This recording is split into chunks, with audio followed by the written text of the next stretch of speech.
ചിത്രമെഴുന്നൊരു കൊമ്പനെ ചെന്നു കാണുവാനായി ഞാൻ വരണുണ്ടേ കൊട്ടാരക്കര നടയില്. കൊട്ടത്തേങ്ങ മുന്നിൽ വയ്ക്കണം, കണ്ടു കൊതിരെ നിൽക്കണം, കൂട്ടപ്പം കൂടെ നേദിച്ചു വണങ്ങണം.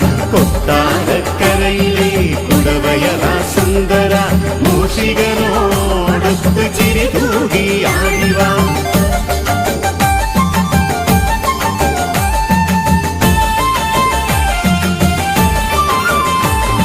ക്ഷേത്രക്കുളത്തിലിറങ്ങണം, മീനുകൾക്ക് മലരേകണം, പാദങ്ങൾ കഴുകി നട മുന്നിലെത്തണം.